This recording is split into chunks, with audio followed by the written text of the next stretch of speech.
Welcome to Your Child's Brain, a podcast series produced by Kennedy Krieger Institute with assistance from WYPR. I'm Dr. Brad Schlager, pediatric neurologist and president and CEO of Kennedy Krieger Institute. As we are well into year 3 of the COVID-19 pandemic, we're learning more and more each day about COVID-19 and about SARS-CoV-2, the virus that causes it. But there are still so many things that we don't know, especially about COVID in kids. Today, we will be discussing the phenomenon of long COVID. That's the persistence of COVID-related symptoms well after the infection is over. And in particular, we'll be discussing long COVID in children. As parents and students gear up in the next few weeks for another school year with this pandemic, we thought it would be timely to share with you our current understanding of long COVID in children. So today, I'm joined by my colleagues, Drs. Laura Malone and Amanda Morrow, who are the co-directors of the Pediatric Post-COVID-19 Rehabilitation Clinic at Kennedy Krieger. Dr. Malone is also an assistant professor of neurology and physical medicine and rehabilitation at the Johns Hopkins University School of Medicine. Dr. Morrow is an assistant professor of physical medicine and rehabilitation at Johns Hopkins University School of Medicine as well. So welcome, Laura and Amanda. Let's start with some definitions. What does the term long COVID mean? What are the symptoms in kids and how do you diagnose it? Sure. So we've heard a bunch of different terms kind of thrown out there in the media: long COVID, long haul COVID. There's also a term post-COVID condition, but these all refer to a condition where children and adults develop new, ongoing, or recurrent symptoms after their initial COVID-19 infection. And then the WHO, the World Health Organization, recently published a definition of post-COVID conditions, expanding that to a symptom onset usually occurring within about 3 months of initial infection, with symptoms lasting for at least 2 months. And these symptoms can't be explained by any alternative diagnosis. Some of the common symptoms that we're seeing, you had asked, fatigue is one of the major symptoms that we're seeing in children, lightheadedness, especially with positional changes, brain fog or cognitive difficulties, headaches, chest pain, difficulty breathing, muscle or joint aches and pains, sometimes stomach pains, skin rashes. So it's really a variety of symptoms affecting multiple different organ systems. Laura, I think it would be helpful if you took us through a story about one of the patients that you see in the post-COVID clinic. Sure. We've seen a wide range of symptoms and presentations in our patients, but just one example is actually pretty early on, after our clinic was started, we saw a young woman. She was a teenager that was an avid soccer player, just very active, engaged in both school and community activities. And she had a mild case of COVID acutely. She had a little bit of runny nose, really didn't think a whole lot about it, but tested positive for it and started to feel better after a few days. And then she developed some really persistent fatigue to the point that she wasn't able to play soccer anymore. She had trouble just doing regular activities with her family, just, normal types of walking around the neighborhood or those types of things, due to this persistent fatigue and feeling lightheaded when she was trying to walk around and things. And this really lasted for quite a while before she came and saw us, on the order of 5 or 6 months. She continued to experience these symptoms, and things gradually improved over time. We got her into some physical therapy. We had her work with a counselor to talk about how all of her body and how she was struggling in these activities was affecting her mood and all those types of things. And we really saw that she had great improvement over time, and she was able to go back to her regular activities, going to play soccer on her team, and really just return to her usual life. That's a great outcome. I'm wondering if that time course is typical of what you've been seeing, or is there a variety of time courses that patients present with? Yeah, that's a great question. That is, it is common to see that type of time course, but there are different patterns that patients can have. So some patients will say that I felt really fatigued or sick acutely, and then my symptoms have just lingered on from that time period. Others say that they have this improvement, and then they either develop new or those symptoms reoccur. And we've even seen in some patients where they'll have long periods of recovery back to their usual activities, and then something triggers again, sort of these symptoms to reoccur to affect their lives to a great deal again. So there are different patterns, and so I think it's really important to be aware that new symptoms can occur, and there can be these times of feeling pretty good, and that doesn't exclude a long COVID diagnosis. Got it. So Amanda, when you go back to the beginning of the pandemic, almost 2.5 years ago, there were greater likelihood of adults getting COVID, and then we started hearing about long COVID in adults. And then shortly after that, we started to get the first signal that children were having not just COVID infections, but getting long COVID as well. What is the risk for children getting long COVID? And are certain children or teens more likely to develop it? So it's still a bit unclear what the risk will end up being. A recent meta-analysis suggested that it may be about a quarter of pediatric patients develop long COVID after their initial COVID infection. Some more conservative studies or estimates are about 10%, but really there's a wide range that's reported in the literature from about 2% to 60% in individual studies. So the data is still to be determined there. As far as the age groups, it does seem to be impacting later school age children and adolescents, but we are seeing younger ages impacted as well. Laura, we know of other chronic illnesses that affect the nervous system that are caused by acute, or we think are caused by or driven by acute viral infections. For example, multiple sclerosis appears to be related pretty strongly to Epstein-Barr virus, the virus that causes infectious mononucleosis, or mono. Is there a similar kind of mechanism for SARS-CoV-2, COVID, and long COVID? Or what do we know about the proposed mechanisms for long COVID? Yeah, so there are multiple proposed mechanisms out there that are currently being researched, which I think is a really important thing to understand, because then it helps us understand how best to treat and design and develop medications that can target it. So there are various theories out there that are being tested, like I mentioned, and some of those are, it really is thought to be a combination between the virus effects and also maybe some host effects in the person themselves. And some of this is the virus somehow causing a dysregulated immune response, whether that's to the acute virus or maybe some persistent inflammatory effects. And then there's also ideas that SARS-CoV-2 might cause sort of an autoimmune response in some people, that where the body is then going and attacking itself. And there's ideas that maybe there's this lingering virus that exists sort of in reservoirs in the body that might be driving it as well. So at this point, we really don't know the exact answer to that, but I think that there is mounting evidence, at least that I've seen from a neurological perspective, to this idea of an immune dysregulation or inflammatory response, because there have been some studies that show changes in the brain that would lead us to believe that this might be a significant mechanism. But I think that in the end, there probably is going to be a multifactorial type of reasoning as to why people develop long COVID. And I think that some of those mechanisms might be slightly different in children and adults because their acute infections tend to be different, which I think is really important to take into account as well as we're studying these mechanisms. So we're talking about an infectious process that may be triggering an immune response, as you just laid out.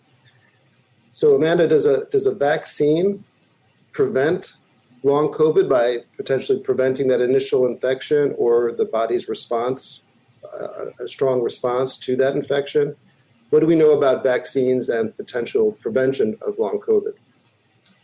So there have been some recent studies that are suggesting that vaccines may treat or decrease the burden of long COVID in those who are affected.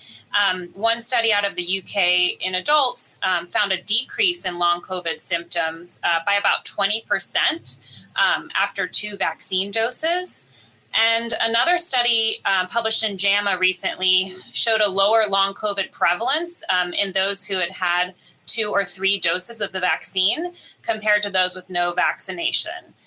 So we are hopeful that vaccination may help prevent long COVID. And in general, vaccine reduces your risk of developing COVID in the first place. So the best way to prevent long COVID is to prevent yourself from ever getting COVID infection, if possible. We're starting to hear that, Amanda, that you can get multiple infections, that especially lately with the recent variants of Omicron. Is there any evidence that there's a compounding risk of having long COVID after multiple COVID infections? So unfortunately, yes, we know people can get COVID infection more than once. And at least anecdotally in our clinic, we have seen in some children, even if they did not develop long COVID after their initial COVID infection, they will develop long COVID after maybe a second COVID infection or a third. So again, just going back to that vaccination point, the more we can prevent long COVID or infection with COVID, hopefully we can prevent long COVID from developing. And I just want to be clear, there's not evidence that when somebody has long COVID that condition is contagious, correct? Absolutely not. Long COVID is not contagious. Yeah. So Laura, as I mentioned at the outset, the two of you co-direct the Pediatric Post-COVID-19 Rehabilitation Clinic at Krieger. Can you tell us how that clinic is configured and why, what the thought process is for the approach that you take to caring for patients with long COVID? Sure. So our clinic was started in the fall of summertime of 2020. And so we have, our clinic has changed over time, depending on the needs of the patients as we've learned more about how we can help support children that are suffering from these symptoms. And so our approach is to use a multidisciplinary approach in order to tackle long COVID from multiple different perspectives and viewpoints. So we have different clinicians with various backgrounds in our clinic. I address the neurological symptoms and needs of patients. Dr. Morrow addresses the rehab. We also have behavioral psychology in our clinic, social work, physical therapy, and everybody takes a little piece to the puzzle, which I think is really important because many of the symptoms overlap multiple domains. And we really focus on the functioning of children and getting them to improve their quality of life, to be able to participate in their activities, and to do that through different therapies, but also using medications when that's appropriate to help them help with their pain or help with their fatigue, those types of things. Amanda, as you've been since the outset, really, the first few months of the pandemic is when we stood up this clinic. You've seen long COVID playing out over the course of the pandemic. So how has the nature of long COVID changed with the different variants of the virus over time? So as you mentioned, we have seen long COVID develop related to each of the variants and the different waves. But some of the different variants had more prominent symptoms. So as an example, the original strain, there were more reports of prolonged loss of taste and smell as an initial issue, but also related to long COVID. So we're hearing this less with the more recent strains. And then just in general, the alpha and delta strains were associated with more severe acute illness, especially in adults. So their symptoms of long COVID may also encompass the fact that they were hospitalized and had cardiac and pulmonary comorbid issues related to the initial infection. Versus Omicron seems to be causing less severe illness. And then there was a recent study published in The Lancet that reported that the risk of developing long COVID after Omicron was only about half the risk of developing long COVID after Delta. But in general, because Omicron was so infectious and impacted so many people, we're actually seeing a higher number of long COVID cases related to Omicron, just related to the number of infections. That's a really important point to emphasize. So I think the headline for that study was Omicron has the lower risk at an individual level of developing long COVID, which is good, but the overall rate of long COVID is higher because of the greater overall infectivity of that variant. Really important point. And so, Laura, we also brought up the issue of, Amanda just brought up the issue of how severe illness also has features that can look like this phenomenon of long COVID. So how do you separate out what's related to the consequences of more severe initial illness versus long COVID? Or is it possible to really pull those apart? Yeah, I think that's where understanding the mechanisms really is important. So we know that being in a intensive care setting, having a severe illness and being hospitalized can be associated with long-term problems, whether that's with fatigue or people have memory problems or cognitive problems sometimes after that. And that's well known, especially in the adult population where it's been more studied. And I think that's a major consideration in the adult patients with long COVID is that we're grouping both people that have the severe illness and then also those that have even adults that mild acute illness that then develop these sort of post-acute symptoms.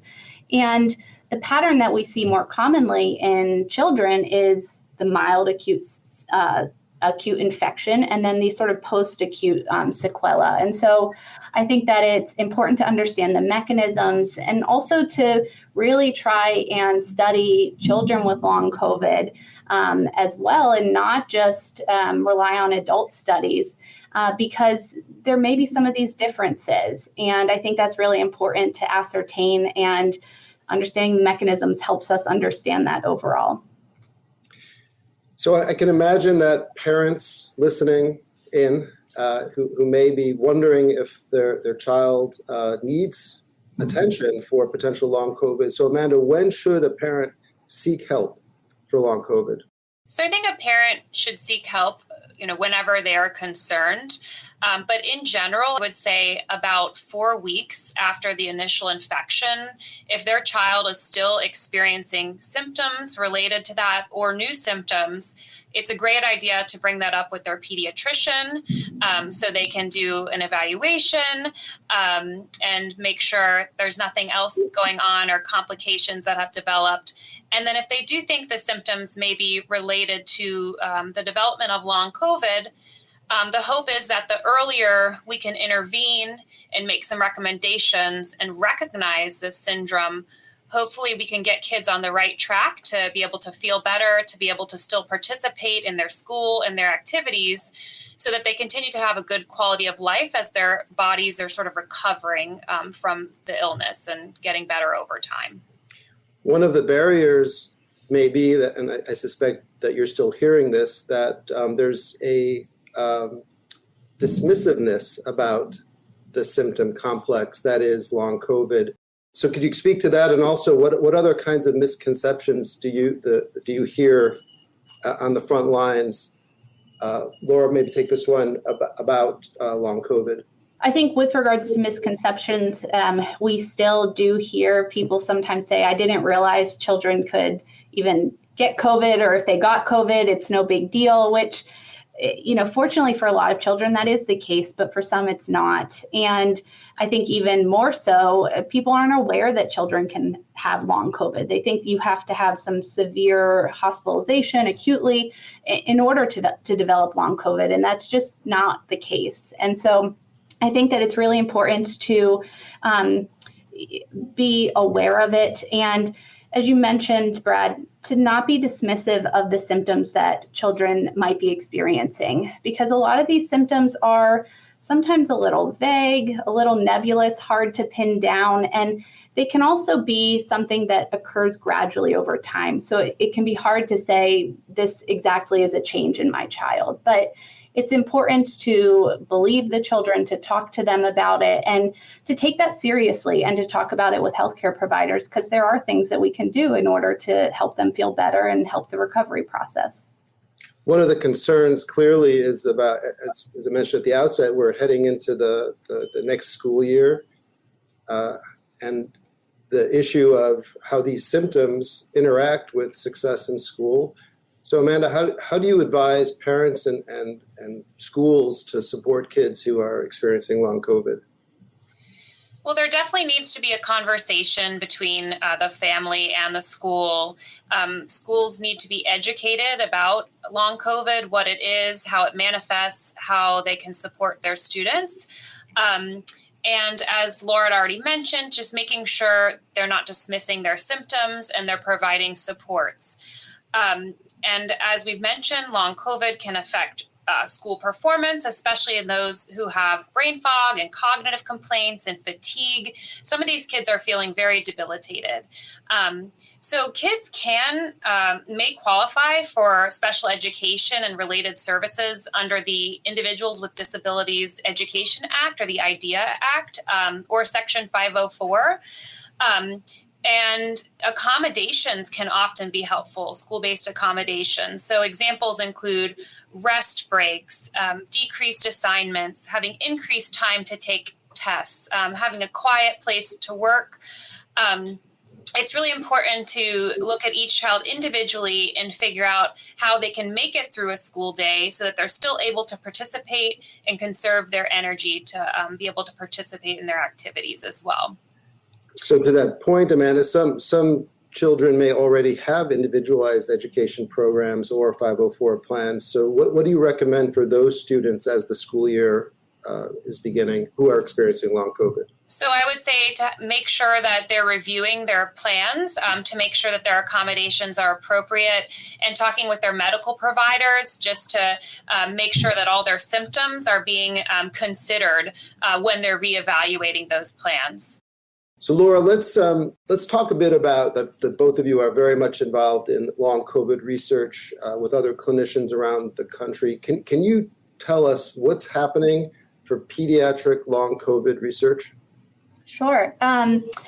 So there's a lot of effort for different centers to collaborate and work together. So Amanda and I, and actually some other members of our team, are involved in projects like developing pediatric specific guidance for primary care doctors, for places that want to develop their own pediatric long COVID clinics, which I think is important because it's important to be able to disseminate the knowledge and the experience that people have with any new diagnosis. And so we're involved in those types of activities.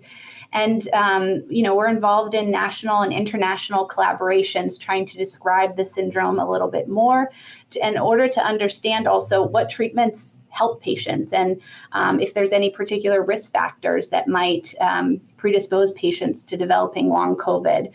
And, I think that this, again, highlights the importance of studying pediatrics in particular, and not just relying on adult-based research. And so there's national and international efforts that's really trying to do that. Amanda, maybe close with some final comments about issues that you think need to be highlighted, really just to emphasize some takeaway messages for our listeners. So kind of just to summarize some of the points we've made and for people to take away from this. Long COVID is a real condition. We are seeing this in children and adults, and we are seeing how affected that people can be and how much their quality of life can be impacted. And some of these children are very debilitated. So we need to be vigilant with supporting these kids, recognizing the illness and providing early treatment strategies to help them feel better. And then, as we've already mentioned, making sure we're supporting them through school and with other resources so that they can get back to themselves and feeling normal again. You've been listening to Your Child's Brain. Thank you to our guests, and we hope that you, our listeners, have found this information helpful. Your Child's Brain is produced by Kennedy Krieger Institute with assistance from WYPR and producer Spencer Bryant. Please join us next time as we examine the mysteries of your child's brain.